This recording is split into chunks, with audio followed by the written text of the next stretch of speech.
Come on. They're right there! Let's go. Move, move, move, move, move.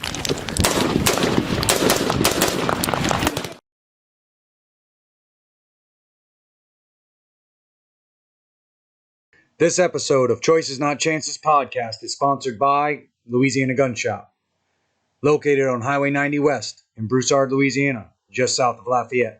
For more information, stay tuned at the end of this episode. This is Choices Not Chances podcast with Ryan and Matt. I'm your co-host, Matthew Charette. Sitting next to me is Ryan Rogers. Ryan. Hey everybody, thanks for coming back. And just like I said last episode, hey guys, if you take anything away from these talks, these conversations, these after actions that we're putting out here, and if you take one thing away from it, and you know one person that could likewise take something from it, we just ask you to not be selfish with it. Share it out to the people that you know it can affect. And with that, we'll get right into it. As American citizens, it's easy to take for granted the freedoms that are assured to you. Not often do American citizens become fully informed of the different defenses that are in place for their protections. There are movies, sure, and different stories that have become widely known, but for the most part, the more secretive the operation in play, the less informed America is. And this includes Americans that hold high governmental titles. Tonight, our guest is here to talk about many different topics, but the reason the opportunity is even possible spawned out of the catastrophic withdrawal of Afghanistan. In trying to find the good in all situations, it's important to note that I'm not happy about the circumstances that got us here. Rather, I find them too important not to discuss. As an American fighting man or woman, it is important to recruit and trust help in foreign countries, as we have language barriers and other adversities. During the invasion of Marja in Afghanistan in 2010, one of these young recruits was set to be an interpreter for Kilo Company 3rd Battalion 6 Marines. For nearly 8 months in Marja, our interpreters risked life, limb, and sanity for the brothers to the left and right. All of them did so without an issued weapon, depending literally on the Marines to the left and right for their lives. The United States policy regarding the war in Afghanistan changed as the new administration came in, as happens many times when the party majority changes. This is one of the constant issues that, in my estimation, plagues the DoD and DOJ alike. In this change, the full withdrawal of American troops from the country was moved up seemingly negotiated with leading members of the Taliban. With the exodus underway, the country began to quickly fall to the Taliban and rogue elements, ultimately falling in towards Hamid Karzai International Airport in Kabul. After promising the people of the United States that this would not be a repeat of the exodus from Vietnam, that's exactly what happened. To add insult to injury, many decisions were made at the executive and operational levels that hindered the support to the region. As a consequence of these operational decisions, many American citizens and special immigrant visa paper holders were left to their own devices, and after the city collapsed to the airport, help dwindled quickly. From my house in Camp Lejeune, I received a phone call from one of my Marines in the squad in the Marja deployment. He filled me in on our interpreter, our friend's situation, telling me that someone needed to do something. Someone needed to help. He was loyal to our country and his alike and promised to be out of that place, and now it was falling apart. From my garage, I paced and I thought and I paced and I thought. I knew that this should be on the news, and it wasn't. I decided to reach out to my friend to gather more information, and the things that he began to report to me were unreal that they hadn't reached the news. It was odd to me that a humanitarian crisis was literally unfolding in front of us. Two people that had been helping us and allies with us, and there was no coverage. After some ins and outs and some lucky correspondence with Fox News, I was able to get on some primetime coverage on Fox and illuminate some of the humanitarian crisis that was going on. By midnight the following evening, I was contacted by a State Department official who was working through back channels, as she put it, to help me with my guy. I was given hotlines and resources, but none of them were connecting me to real people. Everything went to a robot. Most of it was automated, nothing of real help. By the following day, I was contacted again, this time by a retired Marine Corps intelligence officer by the name of Jonathan Myers. He messaged me and said, "They told me to find you." After some correspondence back and forth and some information passing, help seemed not as faint as it once did. Over his time, Lieutenant Colonel Myers helped hundreds and thousands of SIV and American citizens out of the conflict zone. Many AMCITs and SIV holders would not be safe and alive today without people like Lieutenant Colonel Myers. He's also the author of the book American to the Core, and in this book, as you can see, let me hold it up for you. In this book, it accounts several of the bigger intelligence operations that Lieutenant Colonel Myers was in.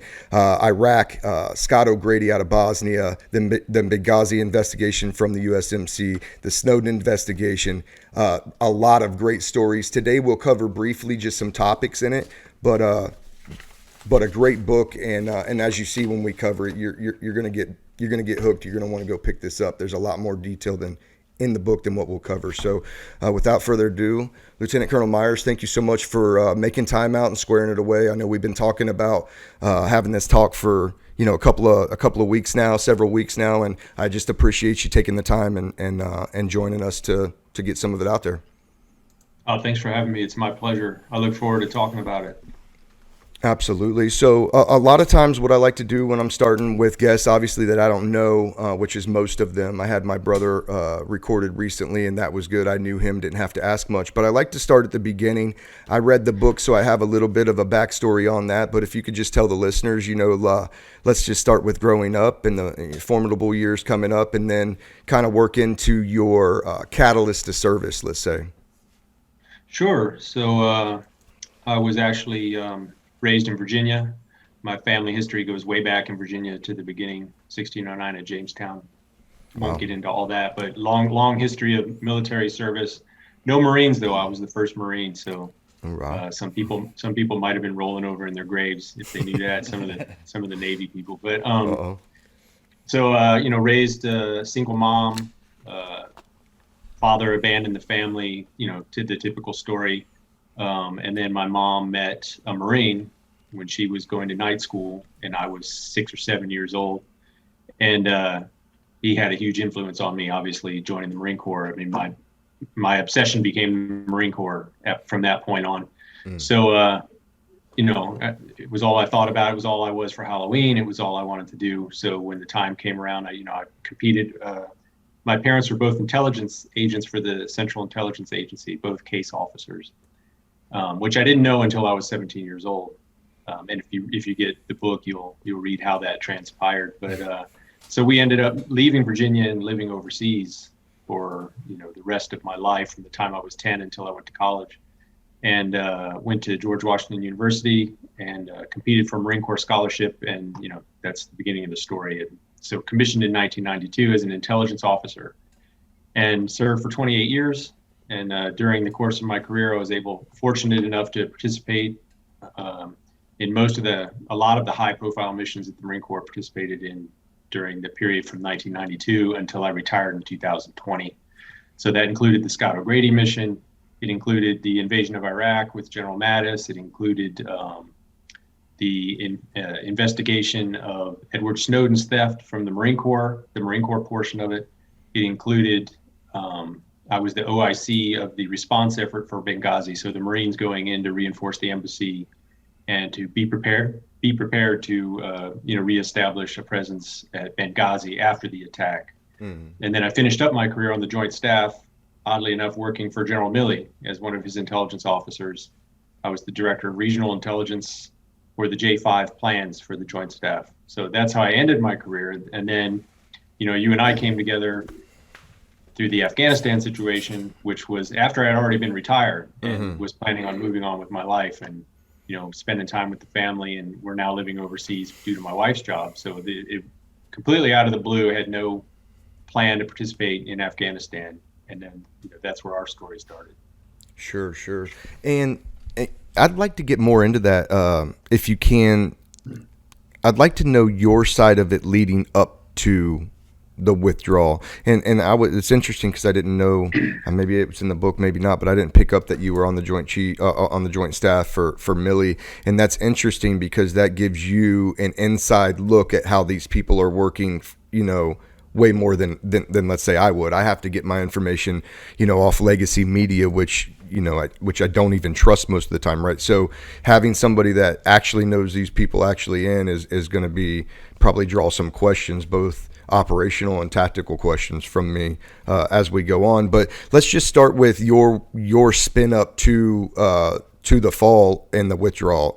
And if you were already in the staff, what did you know about the planning efforts leading up to that, 2020 time frame coming up? So the concept that somebody would propose that we just leave and that there be no U.S. force presence, that wasn't even discussed when I was on the Joint Staff. Mm-hmm. So the intel analysts who would have handled Afghanistan were working for me, and the ones supporting the J5 Director of Plans and the J3 Director of Operations on the Joint Staff. And there was absolutely no discussion whatsoever of just taking off in the middle of the night with no planning and not leaving any forces. I mean, it would have been a completely foreign concept. And when I was on the Joint Staff, if somebody had said that, we would all look at them like they were crazy. Mm-hmm. It wasn't even discussed. And we were fully briefing the capabilities of the Taliban and the possibility of the Taliban taking Afghanistan back over. And what I always like to say is, if you asked anybody the rank of colonel and above, you're going to get one answer as to whether or not the Taliban's going to take over Afghanistan after we leave.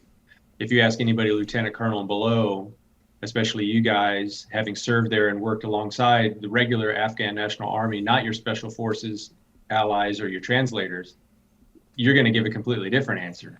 And does that speak to the difference between the operational level leadership and the tactical level? I mean, that's basically the split, right? The strategic level and the operational level is where the split is, I think, because once you're colonel and general officer, it becomes politics. It's all politics.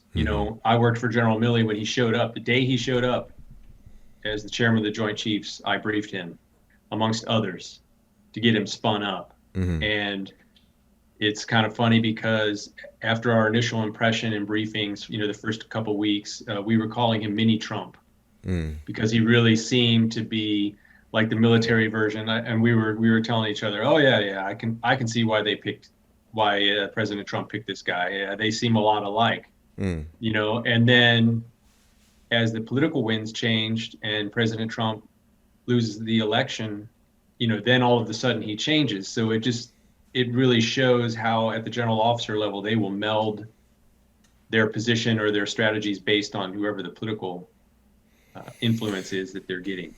And, so like I said, you ask a general what was going to happen in Afghanistan, and they're going to tell you, oh yeah, the Afghan National Army is ready to take over. We've had metrics and we've trained them. But if you asked some Marines out in the field, what do they think of the Afghan National Army?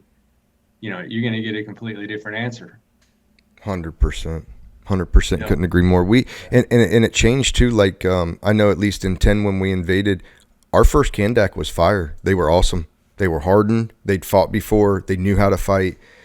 And then every Kandak after that, which was basically the new guys coming out of boot camp, it was everything from Mexican standoffs with grenades because we told them to get on post, or they'd be aiming, Marines like just standing off right before a patrol because they didn't want to do something that you told them to do, or things like that we had to deal with. So then you ask somebody, is that army ready to take over? Like, no, they didn't want to be there in the first place, is the way we felt. That's the impression you get from a lot of the different Kandaks. But yes, interesting. So, when you guys are briefing these and it never comes up that we're just going to leave, then the political tides change. Is it almost like these people at the top, the Millie characters it's yes man because it's so political that they'll lose their job? Like, is that what it becomes? Yes. I mean, not get fired out of the Army and lose his 4-star status, but lose the prominent position as chairman.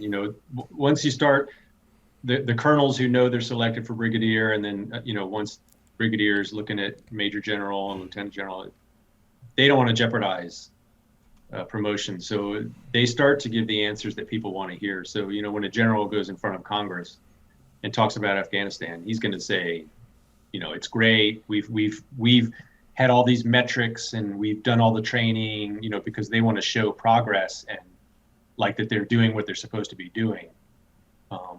So yeah, to answer your question, yes, definitely. It becomes overtly political. And then, so you ask the troops like you guys and junior officers and up to lieutenant colonel, they're going to give you the ground truth, but the people don't know the ground truth, which is why they were so shocked when everything just fell apart. People are like, well, I don't understand how it just fell apart. All the generals and everybody was saying how great it was, It's the age-old story, though. I mean, that's been going on forever, right? You see it in the movies, you see it in pop culture. The generals are politicians, and they say something different. Correct. Yeah, I see that a lot now. And we just had a situation in the Marine Corps that came up. We talked offline with Lieutenant Colonel Stu Sheller, who spoke out against this. So he makes some YouTubes that he goes overtly at upper echelon Marine Corps about needless loss of life and the lack of COMROL and the lack of planning at the operational level. And he comes in hard, and the Marine Corps came hard right back at him, relieved him within 48 hours. And he's still going hard, going on tours around the nation, talking to every outlet and big podcast agency that he can, because I think the way that he sees it is if we don't start holding people accountable for these withdrawals, like if nobody's ever held accountable, then it's just we're bound to continue to repeat it. Would you agree with that sentiment? And if so, who do you hold accountable in a situation like this? Yeah, I agree with the sentiment. Obviously, all of us as Marines knew exactly how that was going to play out with the Marine Corps, right? I mean, we all have the stories about the Lance Corporal that wrote a letter to his congressman because he didn't like having to stand duty on Christmas, and how they absolutely always get slammed by the Marine Corps. I mean, that's just the way it works. So we could all see that was going to happen to the lieutenant colonel, but it was very brave for him to do that, because I think he reached the point where he realized nobody was going to be held accountable. So he was willing to just make that sacrifice, and get the big green weenie or whatever they call it, get the hammer. And that's exactly what happened. But yeah, all along that whole process that this was unfolding, there was numerous people who really should have, as Lieutenant Colonel Sheller said, thrown their rank on the table and been like, yeah, no, we can't do this. But they just didn't. And again, it goes back to the conversation we were having about people protecting their careers and protecting their rank, and a guy like Lieutenant Colonel Sheller is senior, but not at the uppermost levels. So maybe he felt like he didn't have as much to lose, Yeah, maybe. And I think there's a lot of, just from what I gather, this is a man that has built wealth. This is a man that doesn't need his pension, a man that doesn't need his retirement. And that puts him in a unique situation that I would venture to say 90+% of most Marines are not in. They're not in a situation just to lose the funding today and still be all right and float and have, enough sticks in the fire. And I would say that there's generally a good bit of Marines, but it's not most of them, especially the younger ones. And so for him to have that courage to go out, kind of martyr himself, and I think he knew what was coming. I haven't talked to him personally, but from what I gather, he knew that they were going to come down hard on him. There was no doubt about it. And then give him the option just to quietly walk away and retire, or double down and make another video. And, we know what happened, but I think that the point of view that he has is important.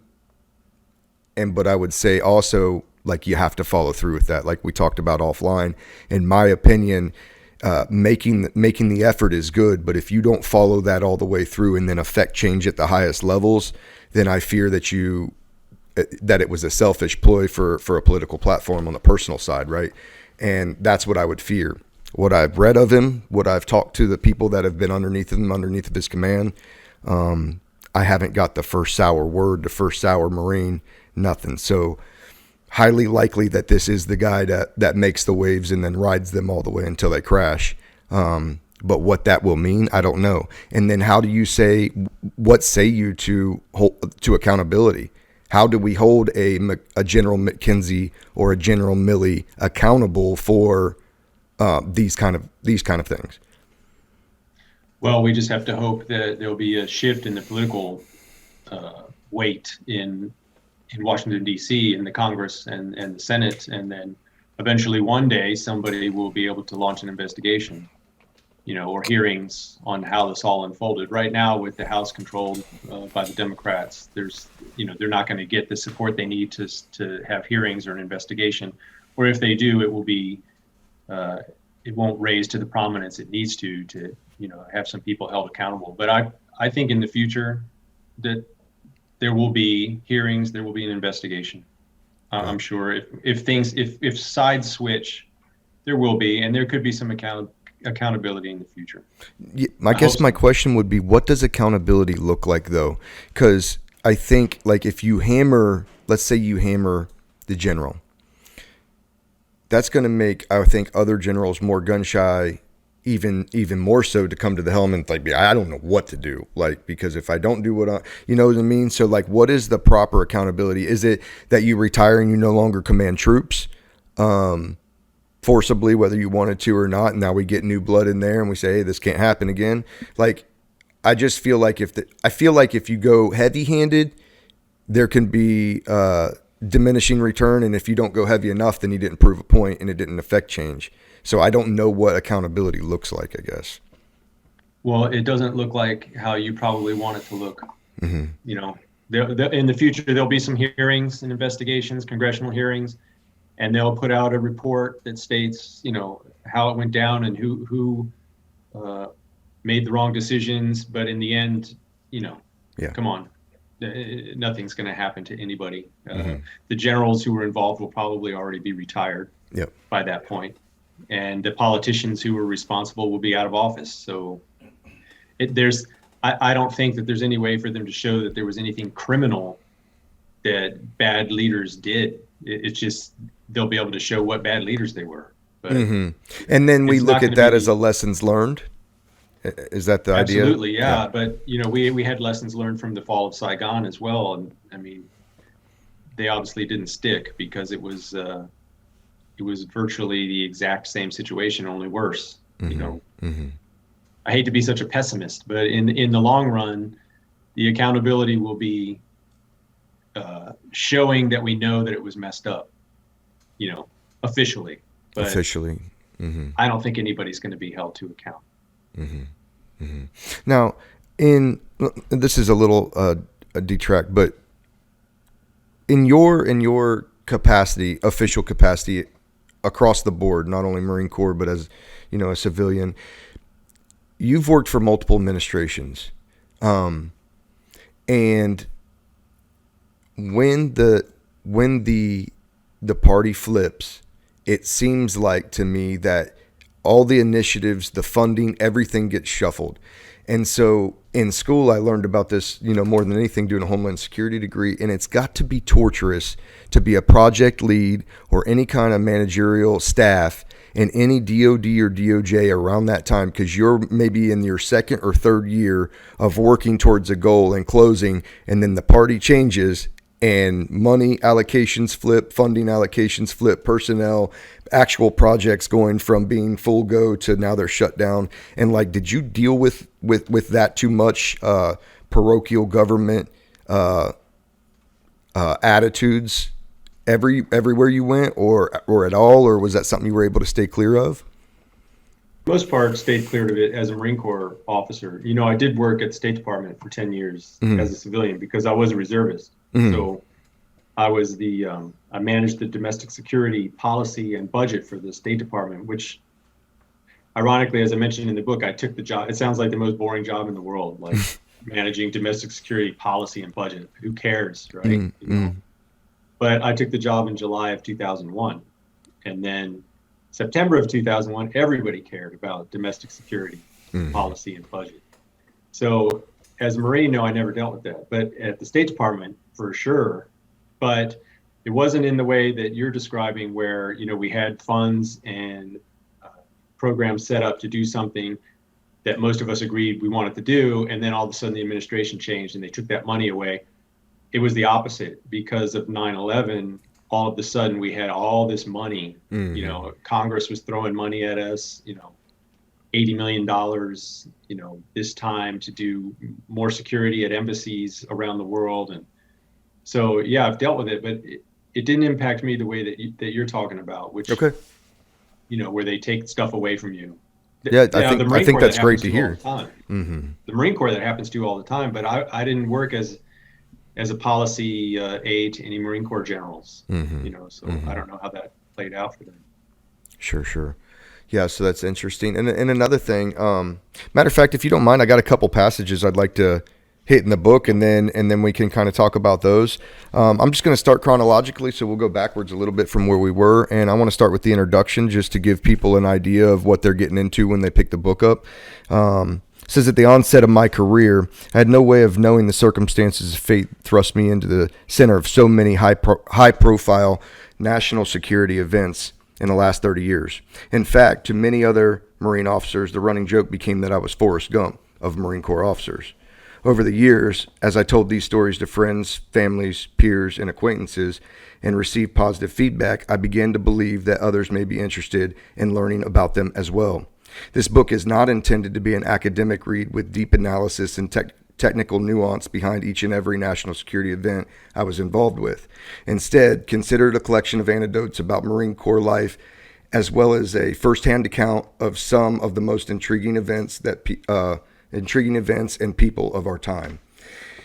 And then you kind of get into the start of the book, talking about your formidable years growing up and coming up there. I like the opening of your book, and I'll say because you don't leave it to illusion to what the reader's about to get in. You state from the beginning, this is not an academic read. This is just to give you, it's almost like sea stories. This is my experiences as I've had them.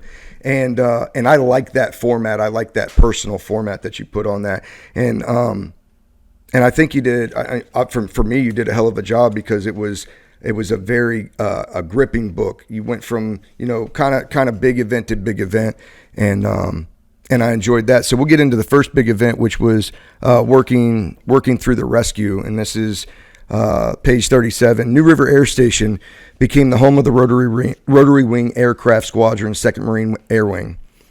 The fixed wings of the 2nd Marine Air Wing were located about 45 minutes away in Cherry Point, North Carolina. My first assignment was to be an assistant intelligence officer in the Marine Air Group 29, MAG 29. I spent the first 5 months learning the ropes through on-the-job training, since there was no seat for me at the formal intelligence school until several months later. This was before the internet existed and before Marines even had computers at their desks. I spent most of my days reading the Marine Corps manual, working out Marine things, doing Marine things, and studying the read board.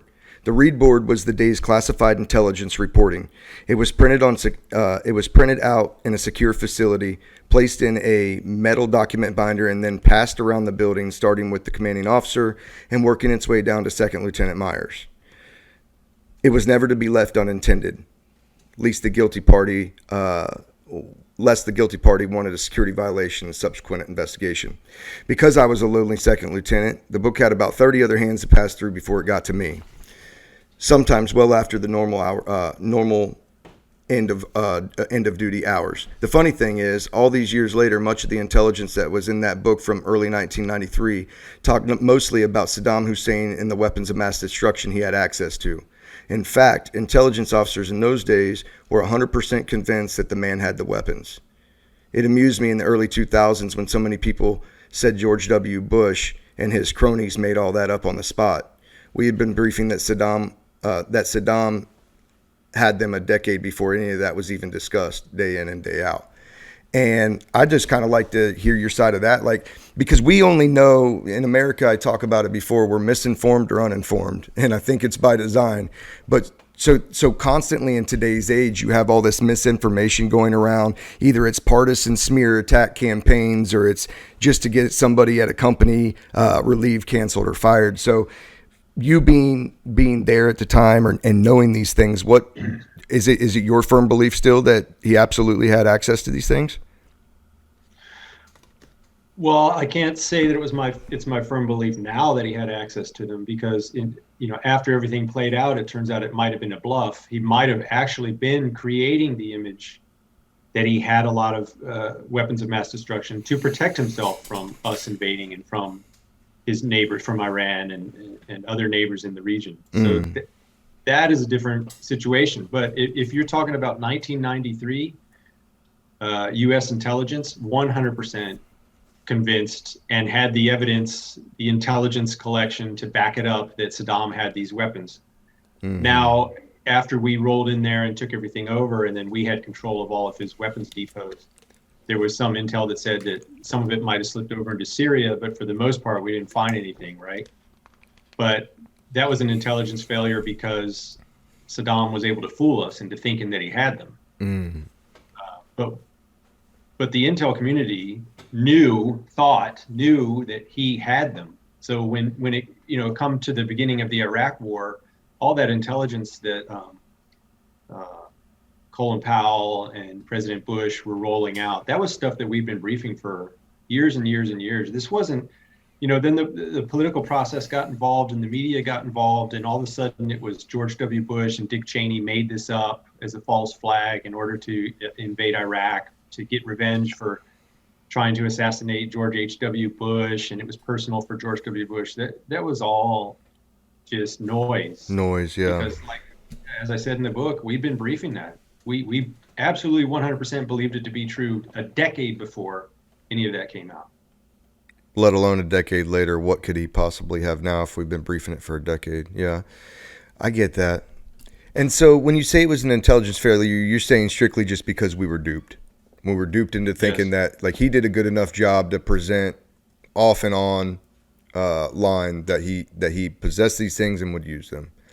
Now, yes, and the important thing is he didn't do it so much to make the U.S. look bad or to make George W. Bush look bad. He did that to protect himself, to maintain his power and image in the Middle East, with Iran, with Syria, with all the countries surrounding him.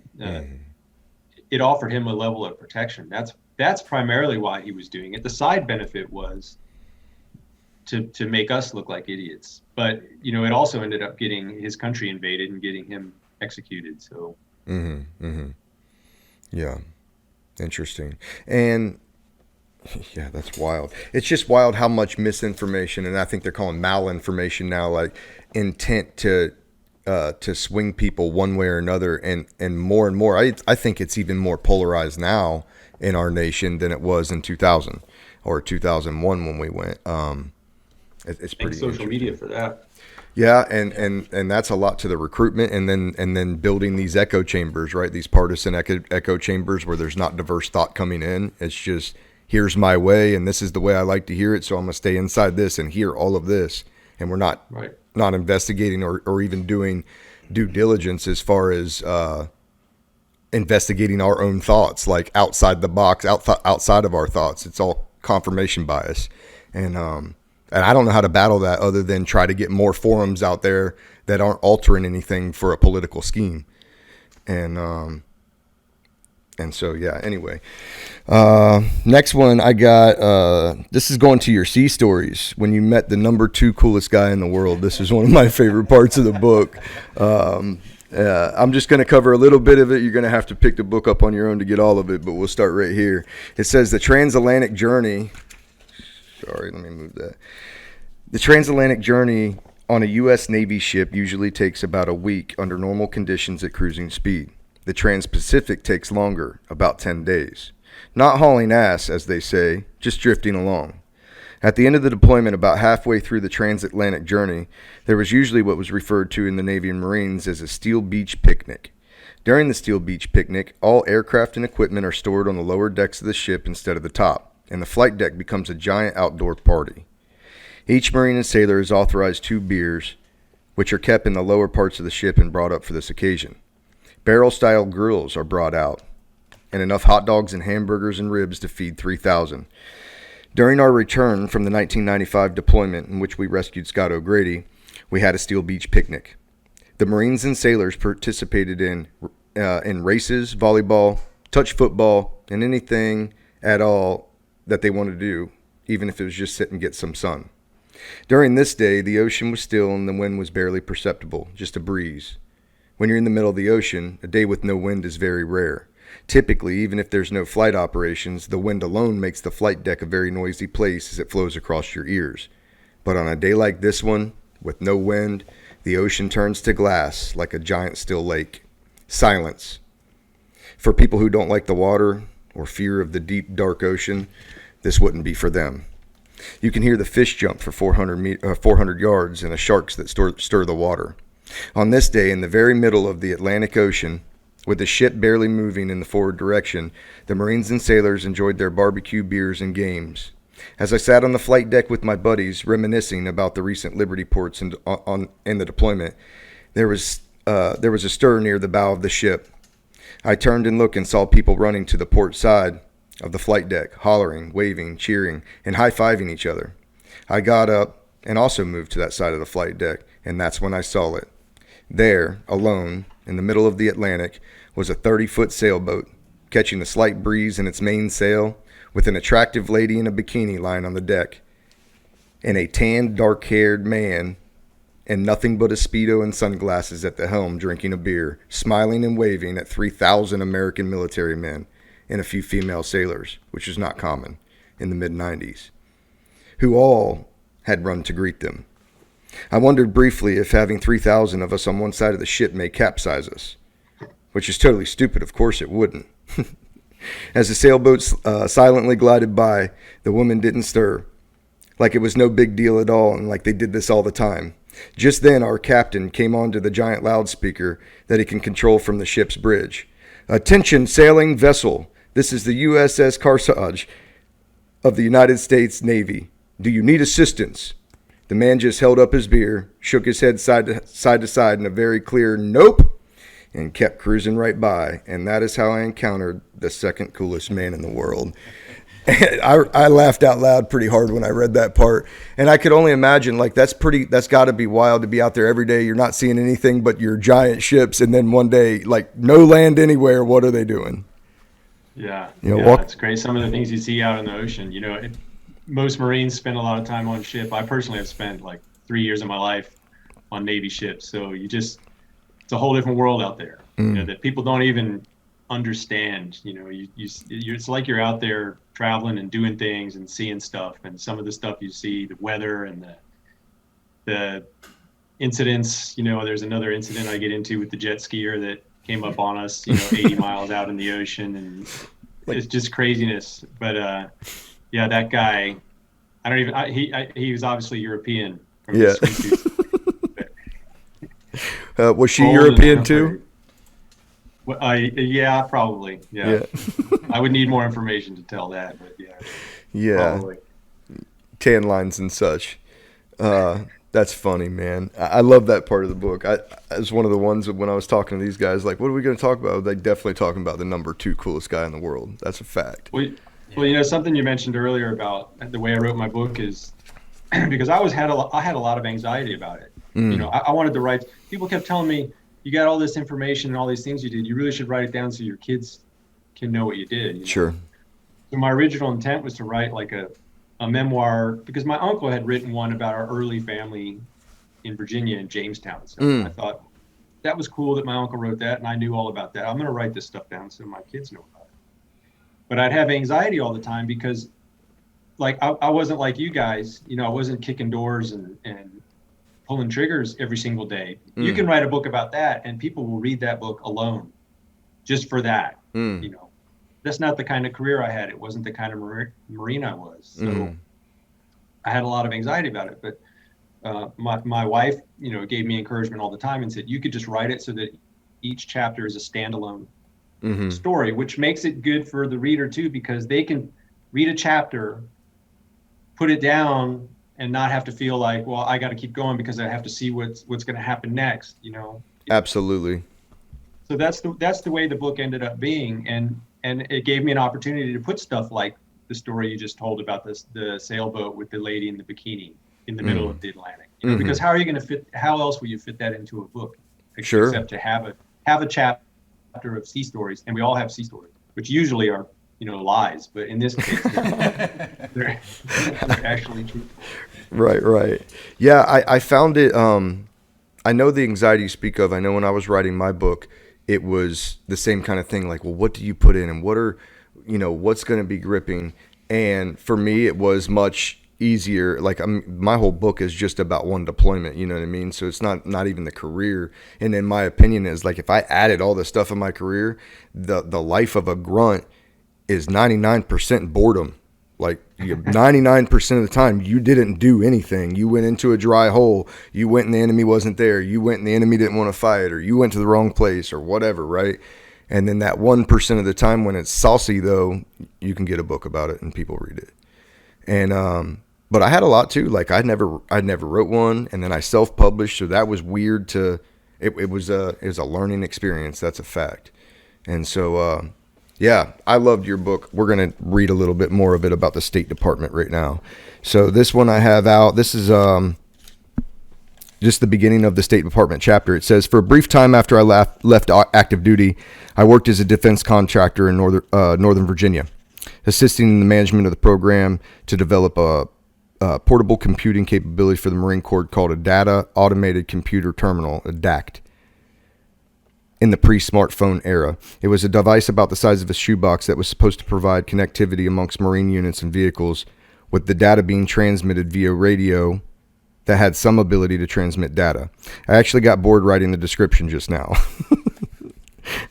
And if you think that I was bored writing about it, actually doing it was worse. The piece of equipment was total crap, and my exposure to working as a defense contractor whose sole purpose was to convince the U.S. government that they had to have it, when I knew full well it was a piece of junk. When I full well knew it was a piece of junk, really soured me on the defense contracting business. But this company had a contract with the U.S. government, which said that X number of people would be working on this system, so that's what they had. Even though the work was limited and the equipment was terrible, my whole experiment in working with a defense system contractor lasted a few months. My dissatisfaction with the job was evident to my employer as well, and my tendency to speak whatever was on my mind didn't help me much in the long run, especially when I told the company boss that the equipment was a piece of junk. Apparently, telling your company that the one primary contract vehicles and equipment under development is a total piece of crap is frowned upon. Who knew? We decided mutually that it would be best if I left, which I did in short order. I had no backup plan, but I was hoping that my tendency to fall into interesting assignments would somehow land me in an opportunity. I was just a few months out from getting married to Valerie, my girlfriend of 3 years who worked as a technical writer for a technology company. I was unemployed for the first time in my adult life, though I still had the Marine Corps Reserve income to rely on, completing my regularly scheduled training for drills each month. As a Marine, I was working for the Marine Corps Intelligence, researching potential intelligence threats to the United States. One such study I completed was on the likelihood that terrorists to attempt to hijack airplanes using innovative techniques such as penknives or box cutters. This was in the spring and early summer of 2001. I took a lot of ribbing from my fellow Marine intelligence counterparts for this wacky idea, but I submitted my study to the commander, where I'm sure it was probably filed away in a warehouse where the Indiana Jones stored the Ark of the Covenant. Now, I know you say that facetiously, but it's very interesting that just before, the attacks of 9/11, you're submitting this in to hire and people are laughing at you about it. And so can you kind of go into, I know that it was out of the box, it seems like it was out of the box enough for people to, to rib you and poke fun, but can you go into the research of how you came up with this idea, and then what was it like post 9/11 with those same counterparts? That's been 22 years ago that I wrote that report, so I don't know that I recollect all the details of how I came to the information, but it was, so what we did back then, pre-war, intel analysts, we would go through the traffic. Now we had the internet and computers, so our time was spent filtering through hundreds of thousands of message traffic messages, intelligence classified stuff. And I was just doing research on Al-Qaeda and other Middle East terror groups. And I guess some of the research I came across was talking about different complex or unique creative things they possibly were looking into to conduct attacks, because it was becoming more difficult to try and attack us. We were increasing security because of the attack on the towers in the 90s when they tried to bomb the towers. Mm-hmm.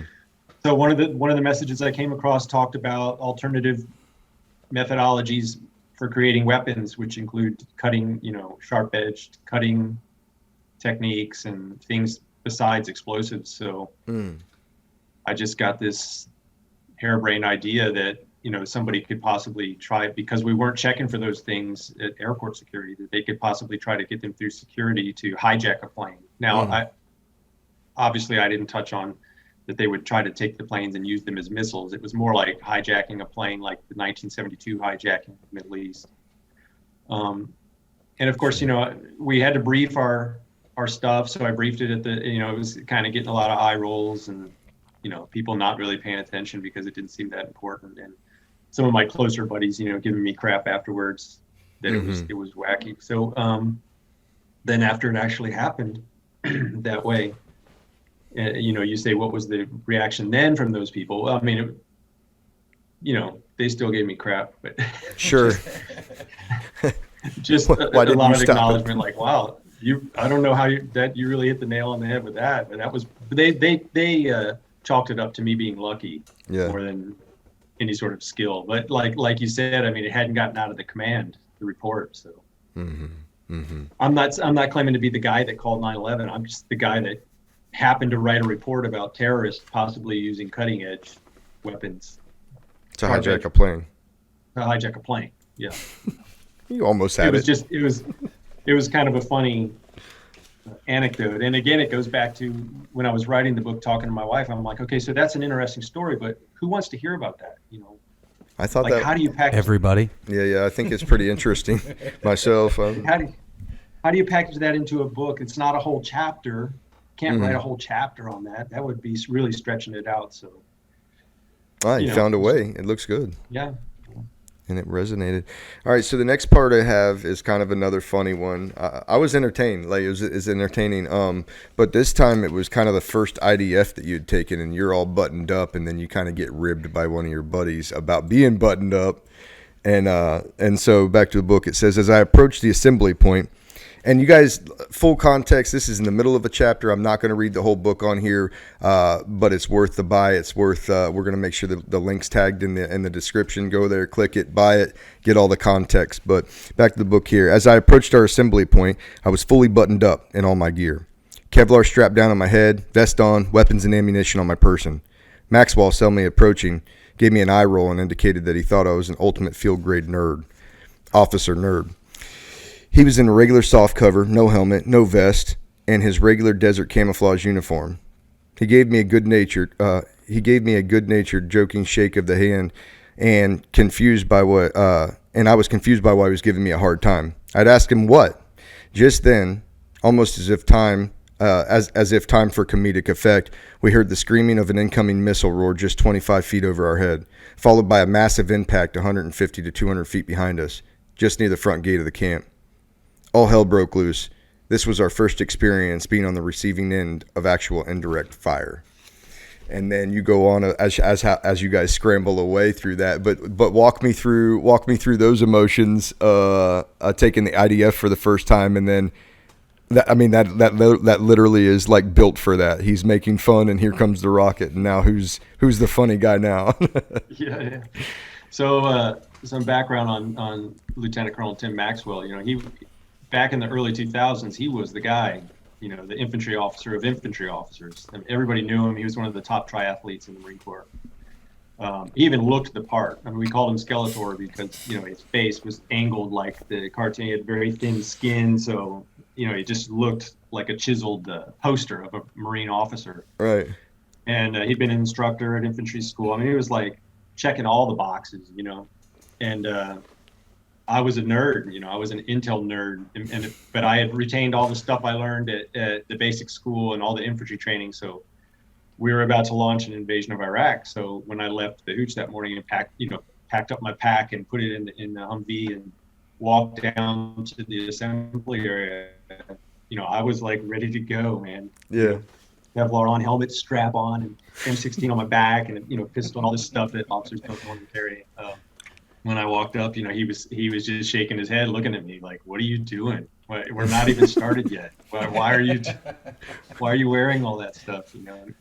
And like it says in the book that you read, I mean, it wasn't even 5 seconds later that first rocket came in that the Iraqis were launching down into Kuwait and exploded by the front gate, and everybody just scattered to the bunkers, under vehicles. There was dust, there was screaming, there was yelling, and then we reassembled back at the vehicle to start going over the map. It was 5-10 minutes later, and this time Maxwell shows up and he's got his vest on and his helmet, his chin strap, and his weapon, and I'm just like, "How you like me now?" Yeah. Who's the funny boy now? I love it. I'm sorry. No, go ahead. Sorry. I don't know if everybody knows his story, but he went on to be the operations officer for the 24th U, and he got hit by IDF 81 millimeter, like right next to his head. So it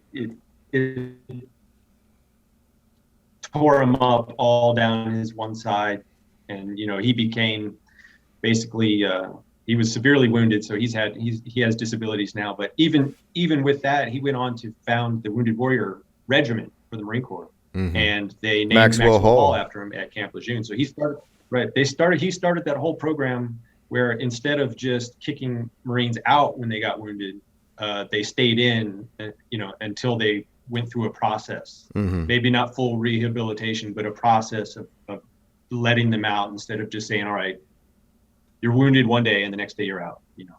Yeah, we did a bad job of that in the beginning, but it's better now for sure. And I actually retired out of Wounded Warrior, out of Maxwell Hall, out in front of the statue there on the East Coast Wounded Warrior Battalion. But I was just there speaking last Friday. I went and spoke to some Wounded Warriors that were there in Maxwell Hall in the back of the barracks, and yeah, that's they've done a lot better now of retaining, and they're spending the right money for the therapist and for the strength and conditioning coaches to get those guys better for sure. It's got to be, in my estimation, it's the best place that you could absolutely recover, even to a full recovery. And some people are never going to make a full recovery, right? But it's definitely the best place in the Marine Corps to get better. Yeah, once you're damaged. So I'm gonna read your lessons learned at the end of the book in its entirety, and then after that, I just have some questions, probably concerning Snowden, the Snowden revelations, and then as much as he continues to come on TV and paint himself as this heroic phoenix that rose from the ashes, and I just want to kind of dispel the rumors there and kind of talk about that openly. Because it can be confusing and it can get conflated easily. But back to the book for the lessons learned. No Marine Corps operation is complete without a publication of lessons learned. In my case, the 3 decades of service to the U.S. Marines and also in my civilian career afforded me the opportunity to learn a lot of things firsthand, and I couldn't come close to listing them all. I'll focus on the ones that had the most lasting impact on me. First and foremost is the fact that I'm a citizen of the greatest country on earth. I have seen both the best and the worst of humanity in war and in peace across every continent. While we have our challenges, every American should understand that, all things considered, we have it pretty good. I learned that in America is the world's helpers. It often gets us into trouble, but in the end, I believe that Americans are the first to lend a helping hand to a friend and foe alike during times of crisis. The Marine Corps officer spends a significant amount of time planning operations that actually provide assistance to people. We are unique in this regard. The Russians and Chinese are not sending ships to help concentration camp victims or providing relief to victims of natural disasters, and they spend no time considering the effects of human collateral damage.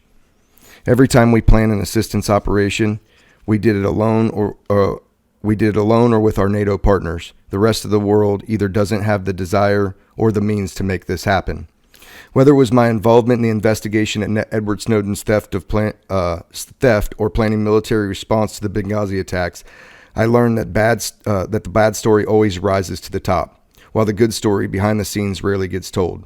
For every traitor like Snowden, there are tens of thousands of patriots within the intelligence community and the military that work tirelessly to protect the nation, not to embarrass or harm it for personal gain. But the stories of those people don't fire up the political base or sell advertisements on media outlets. They work behind the scenes, without fanfare, for year after year before disappearing into obscurity, with no interviewers knocking or book publishers calling.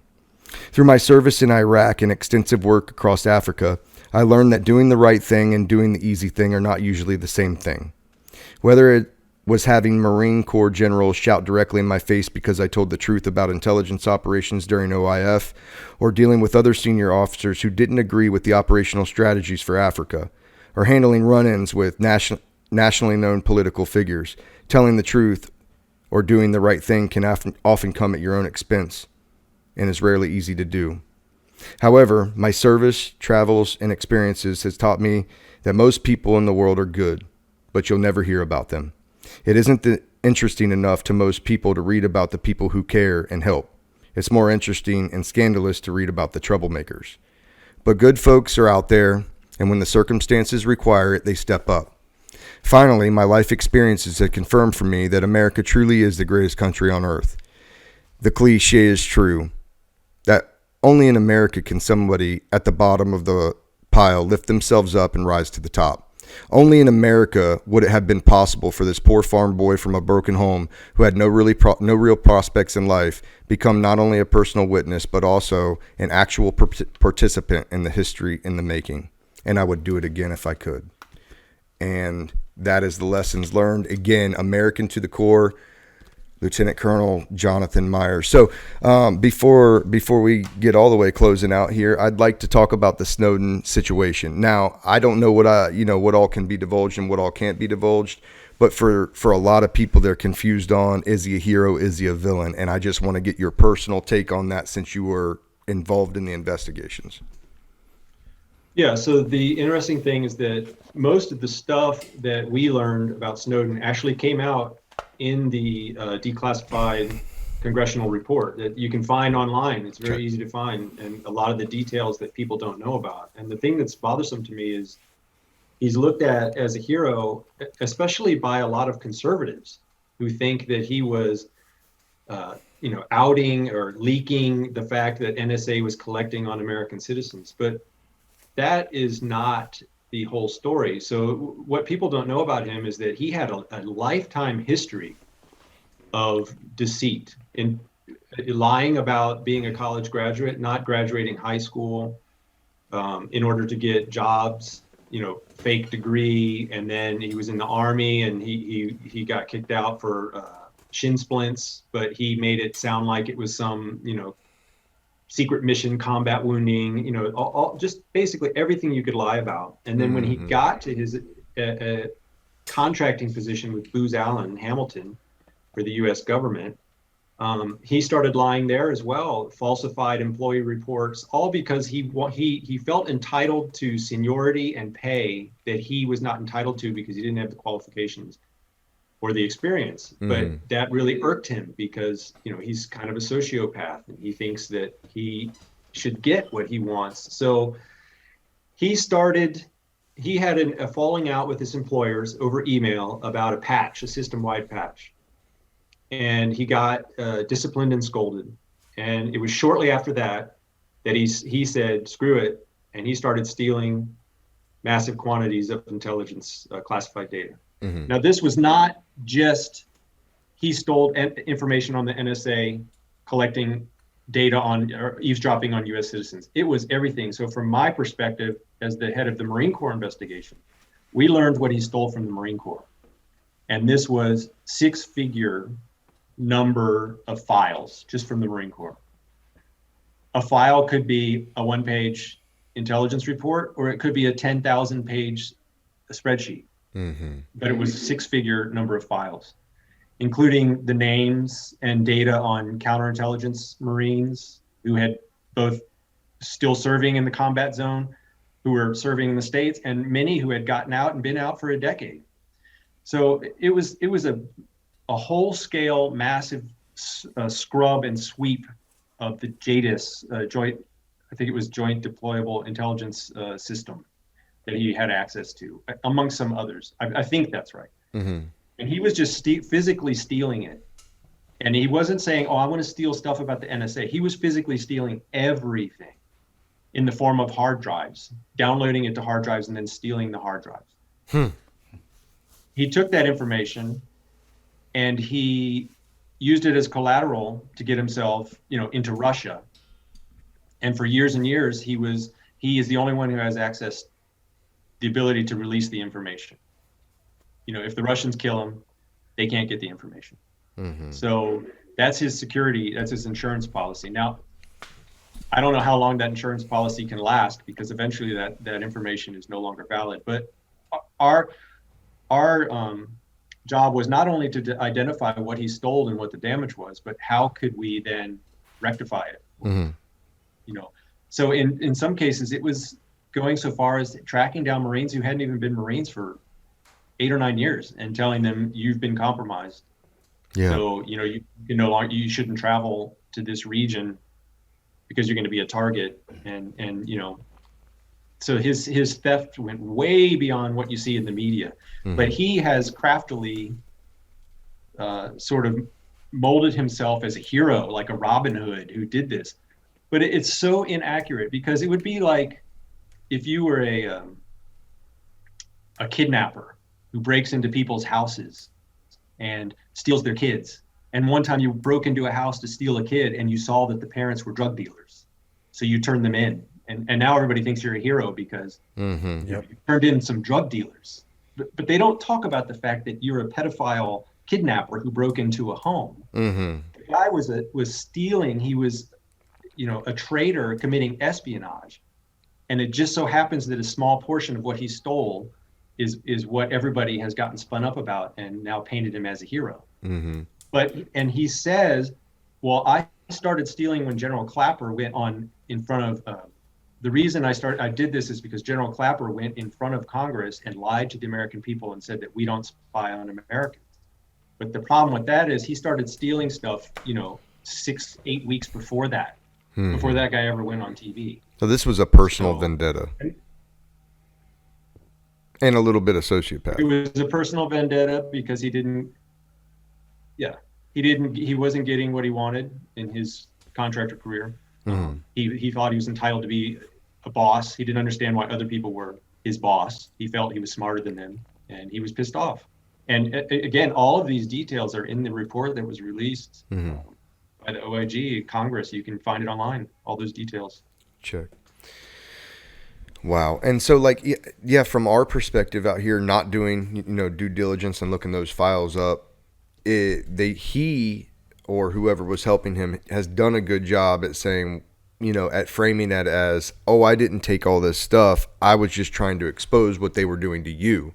And then everybody gets defensive. I know I even kind of fell a little bit victim to it. And then as I was going through my career through my education, I had one of my instructors was counsel to the Joint Chiefs of Staff on Homeland Security, and I just kind of opened up a dialogue with my professor, and he was like, he's a complete traitor. He started telling me all these things that I hadn't heard before, and I'm like, I was kind of under that impression, that Robin Hood impression, like, well, I'm glad I know what he told me.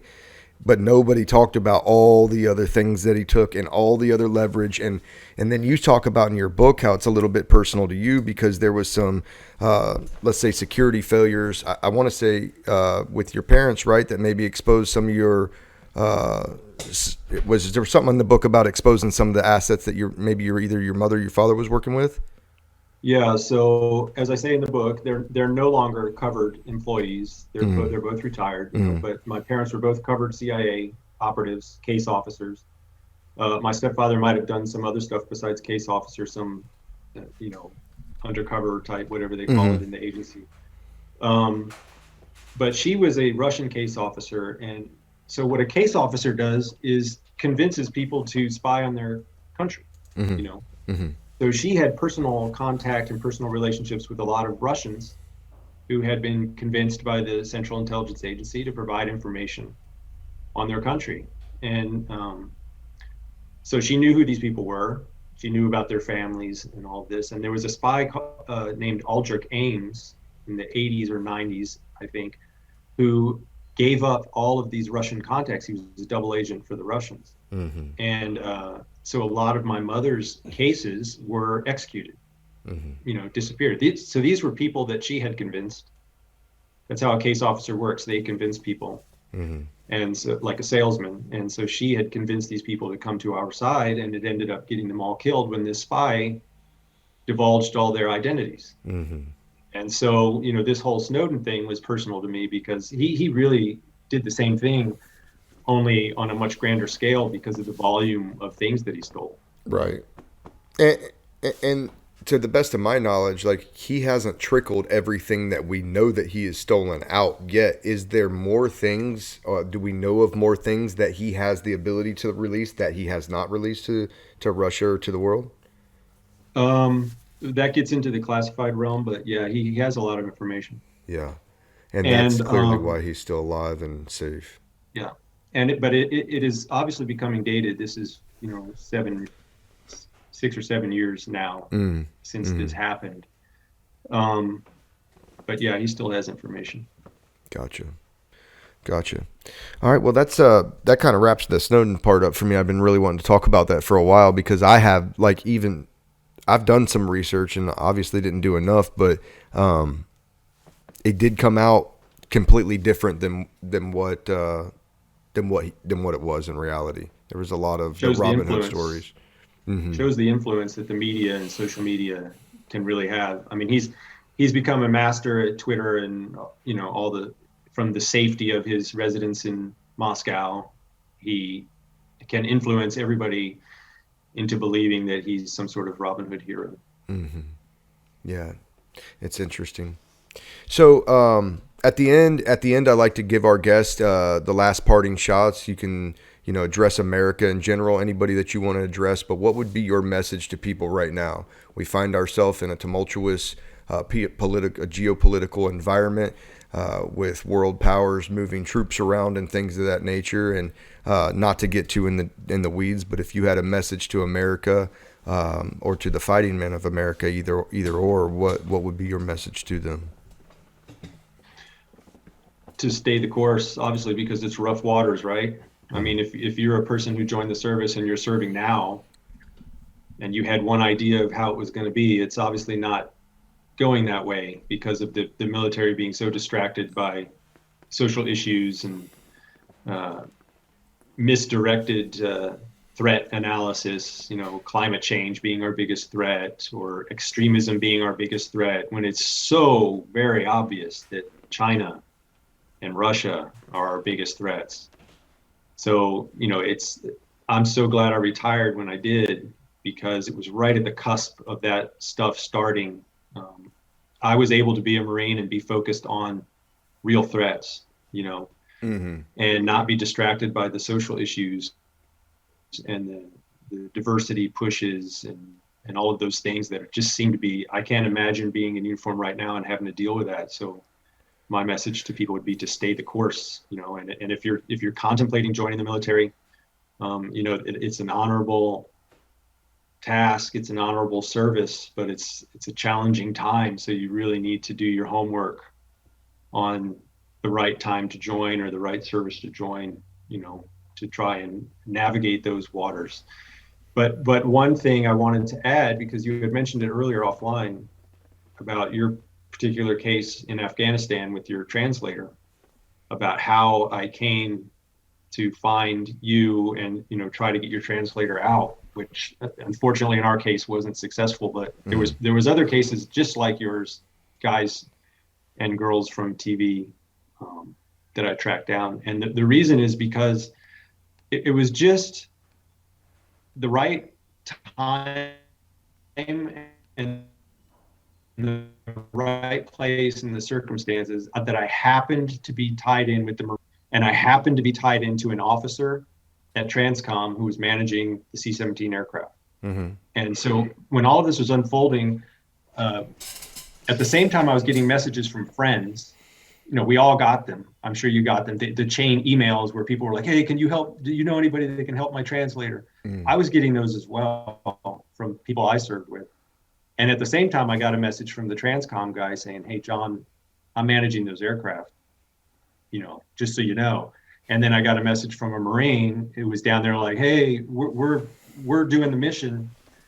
The U.S. State Department doesn't know what the heck they're doing. They don't even know who we're supposed to evacuate. So if you hear of anybody that needs to be evacuated, let me know. It was a single point of contact I had there who was running the whole thing. He said, if you have people that you need to get out, send me their names, because I'm trying to build lists and the State Department doesn't know who to get out, So it was the Marines on the ground running the show would send me messages 24 hours a day. Hey, we saw this guy on Fox News. Track him down so we can get his translator. So, I did that for Dakota Meyer's translator.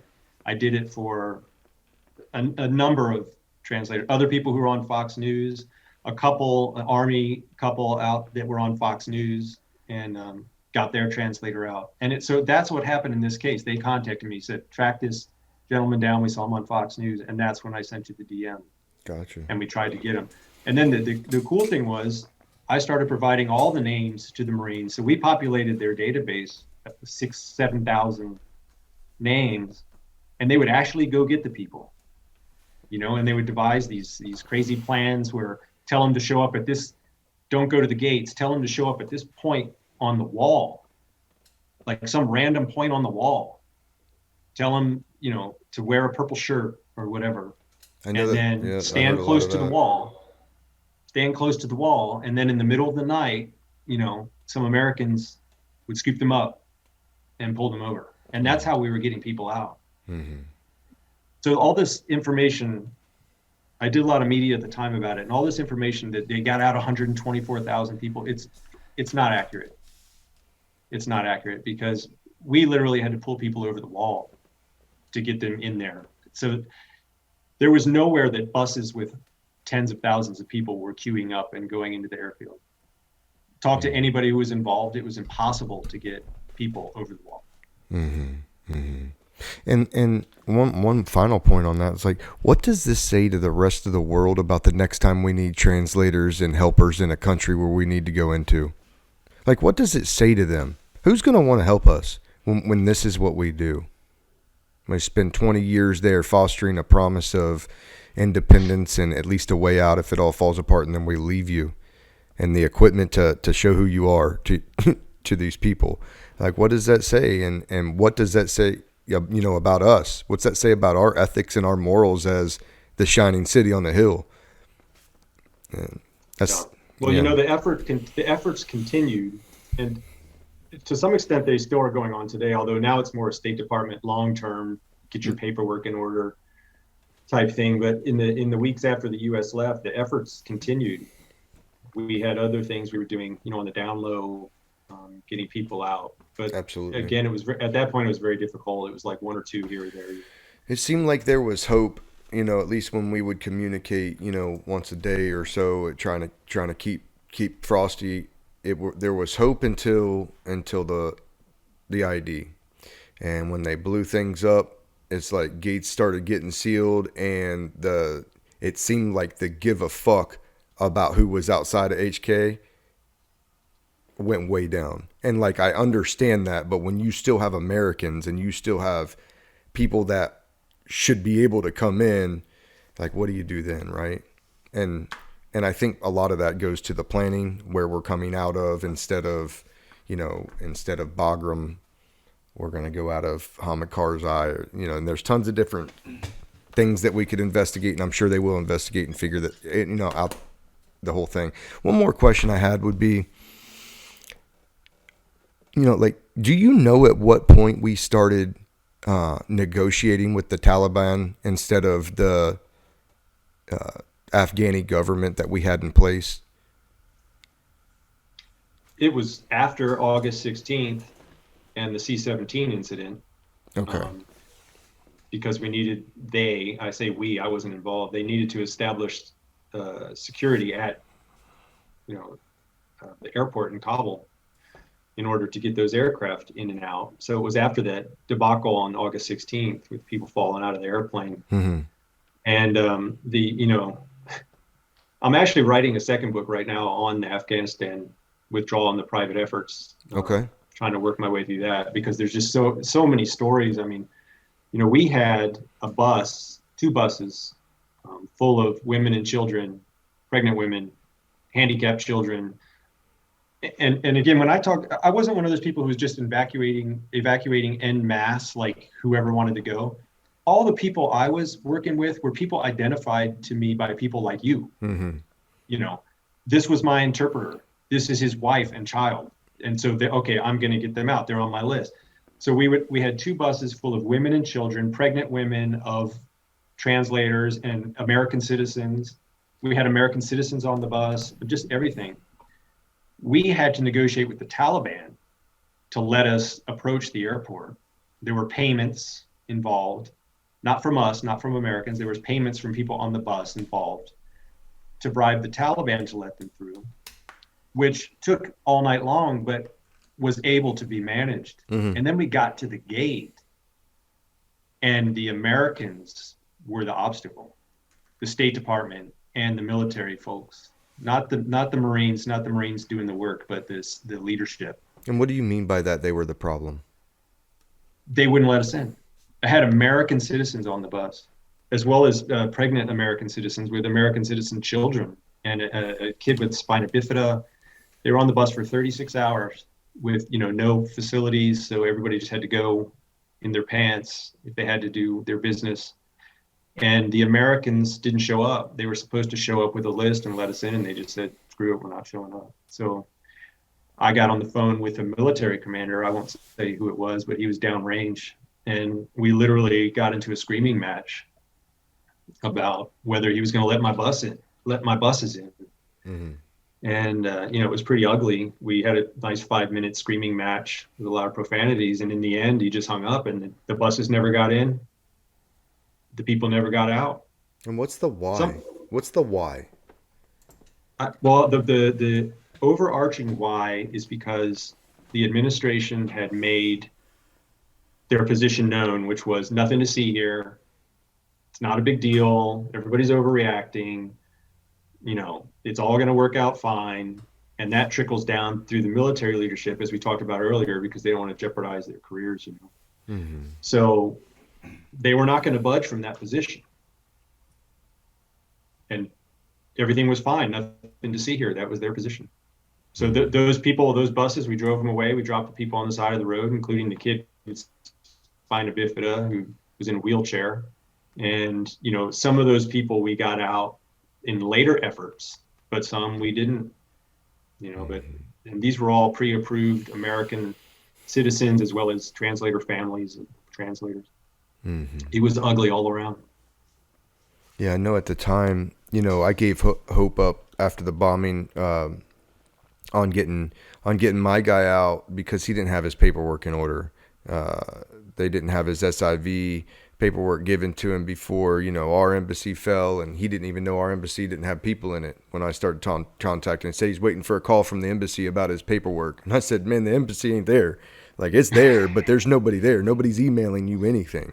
We need to do evasive action right now with you because this is going to crumble and fall apart.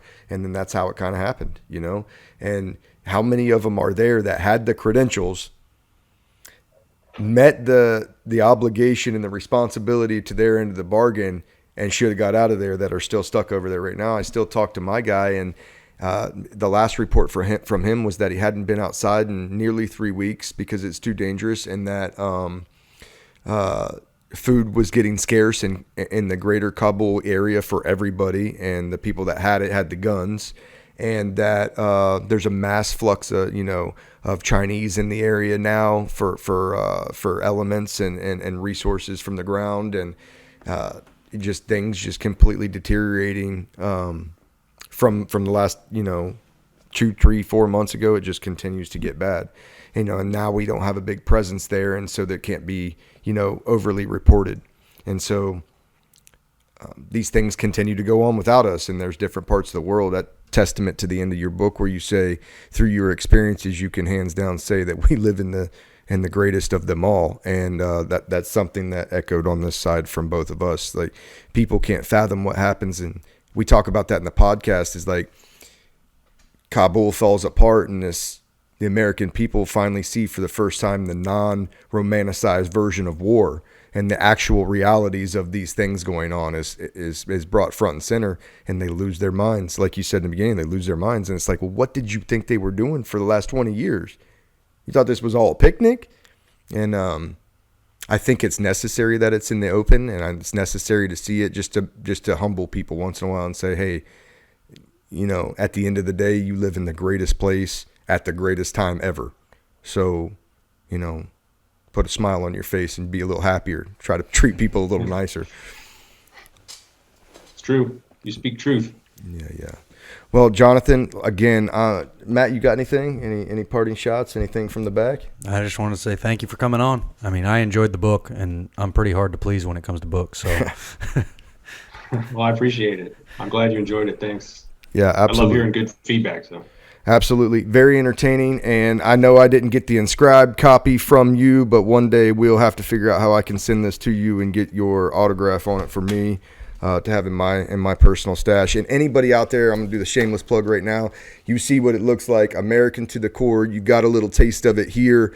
And like I said, we covered only just a scratch the surface there, and there's tons of great sea stories and different things talked about in the book here that are definitely worth your time and definitely worth the money. It's priced to move.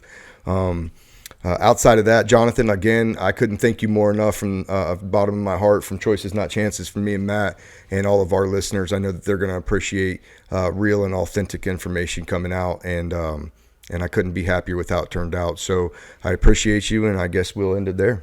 Yep. Thank you. All right. I really appreciate you guys having me on. I enjoyed it. It was really great. I'll get you an inscribed copy of the book. I have a big stack sitting over here of hardback, so I'll get you one right away. Just send me your address. Perfect. Jonathan, from Choices Not Chances, we appreciate it, man. Thank you. All right. Thanks. Semper Fi. Semper Fi. Louisiana Gun Shop, your firearm headquarters, specializing in concealed carry guns, ammo, and training. You can get your Louisiana permit with us. Also a large selection of AR-15s, or if you are that build-it-yourself type of guy or gal, we have all the parts to build and customize your own AR-15. Glock, SIG, Taurus, Ruger, we have all the brands, both in the store or at LouisianaGunShop.com. Not too far. You're marking a building. Hit him. Yeah, that's good. That's a good shot. That's money. Yeah.